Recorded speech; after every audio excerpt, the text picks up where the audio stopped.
So, as you can see, my cabbage is huge and in desperate need of getting in its own containers. I mean, that's some tall, leggy looking cabbage there. Gotta get it on a light. I try to get a light. And then this is the onions that y'all just saw just the other day. Look how tall them things is getting. Yeah, so anyhow, I brought in my packs. Again, homesteader / also hoarder. Pack rat, whatever you want to call me. Anyhow, when I buy flowers or anything, I save these packs back just so I don't have to spend money later. So anyhow, I save back the packs, and then I'll use those for transplanting into individual packs for me, or slots, and then that helps with me not having to have like so many cups and whatnot in here. So anyhow, I'm gonna fill these all up with potting soil. So let me get that there done, and then we'll start transplanting the cabbage. Okay, still got my dirt in the bucket here. So the dirt here, I'm just literally, if it was more of a setup like I wish I had, this would be easier to do. But meantime, I'm just going to fill up all these packs with potting soil here. And then I'll dust it down, spray it down with some water. That way they're moistened but not soaked, and then we'll put the plant in there. So meantime, I'm just going to fill these up in this repetitive motion here, so y'all ain't going to watch me do it over and over. But I'm going to get these filled up here. Okay, so I got smart and I found a scooper. So anyhow, that made life a lot simpler and faster here and not as messy. As you can see, I'm getting this all filled up here.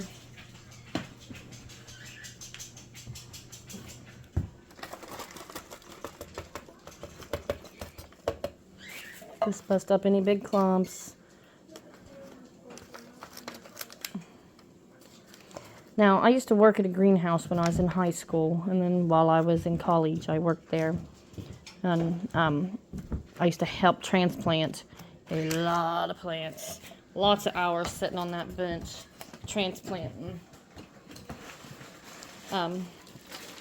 So with that, I do it like they did it at the greenhouse.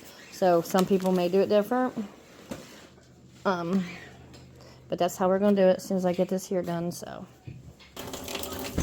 Okay, so anyhow, you can see I'm over here just misting it down with the sprayer at the sink, not soaking it, just getting it wet so that I don't, cause the roots to rot off or nothing like that. So anyhow, everything's been sprayed down and wetting now. Okay, when I did it at the greenhouse, he made little dowel rod or little sticks. He just sharpened a point to them. Well, I ain't going to. I'm not. Got a pocket knife sharp enough for that.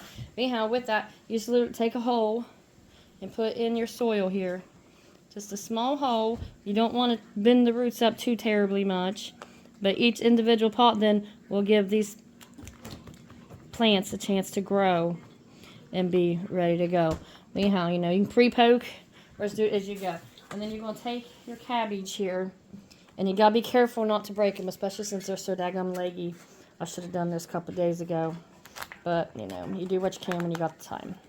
So anyhow, pulling it up out of there. I'm just going to break me off a little chunk of it here. Be careful separating again. This makes it difficult being so tall and so many in a spot. I should have probably honestly just put half the seeds in at a time. Or use a bigger container. But, it is what it is. You live and you learn here. So, get them pulled out. Almost done it. Ta-da! Got it. So, now I got them out. So then you're just going to carefully separate the plants. So, just carefully pull the plant off. If you break it, throw it away. It ain't going to live. It ain't going to regenerate a new head on it. I mean, it's a head of cabbage. They get a head on them. So if it's broken, throw it away. Which is also a perk of planting so bloody many. If you break them, you're not completely down to nothing. Like this in here is broken. Can you see it? It's just kind of bent over my finger here. So, That's broke. It ain't no count. So compost it, whatever, throw it out wherever. It don't matter. But, and then you got like your little shrivelly ones here. This in here. See it? It's not got much of a root system to it. This in here is broke. Because again, they're almost too tall to transplant like that. I about waited too long. So with this, I'm going to take my cabbage plant. Good, strong, healthy one. So I got my plant here. And there's all of its tallness here. And I'm just going to take a hole and just take the root and just put it down in that there hole. Not so deep that you'll rot the plant stem off, because you'll rot it off, especially if you made it too wet. And then just stick them in here. And as soon as I get them all done, I'll be sure to properly label. Because again, like I always say, the biggest lie you tell yourself is I'll remember. Because you will absolutely not remember. So, with that, I'm just going to fill all these up. Again, not too deep that I'm going to get them too wet and rot them off, but let's get this here part done.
So I've got a plant in every single hole here, and I've got a trillion more to plant there. Well, it feels that way. Definitely, I let them go too long before I got them transplanted. It makes it way more difficult because of how leggy they are, and I need to get some kind of light over them, because without the light, they just kind of keep growing taller, skinnier, and not really developing much else. But, so I'm going to work on finding me a light. But like right here, you see this here little one? It's got the plant here, but then you see the little seed head on the very tippy top where the seed ain't come off yet. I could plant this, but you can also pop that seed head off carefully and open it up. That way you know you're good to go, and you can use that to plant. Now, if the head broke off or something, don't. But it's going to be real hard for me to not break a bunch of these with the way I have to set them up. So this is totally my bad, my mistake. Don't wait this long to transplant if you can help it. I mean, life gets away from you. We're all busy. So just do the best you can. But with that, here's to some jumbo flat Dutch cabbages. So I'm going to try to find some light on them. So here's all the cabbages I've done. There's 156 plants. I have some in plastic cups and big containers. Whatever I could fit them in. I did label, you know, jumbo, oh, you can't hardly see it in this lighting. Jumbo FD cabbage, I know it means jumbo flat Dutch. There, you can kind of see it back there, but I got a big sign back here. Now, I got everything sitting on a table. I just got to figure out how to get some kind of light to them. In this here can, if you noticed, because, well, you'll probably observe it, there's like 11 plants in here. Yes, I know there's 11. Because I will break some of these. Some of these will die. So I'll just pop them out of here and replace them in hopes that I get them all to live. But there's 156 cabbage plants here. And that was because I had to throw a bunch away because I broke them because they were too big. Try not to let them get that tall when you all transplant. I mean, it is what it is. Can't help it none. But that one, they're standing up. See, look at it right there. But yeah, so anyhow, that's it for the cabbage till I get some sort of a light on it. There we go.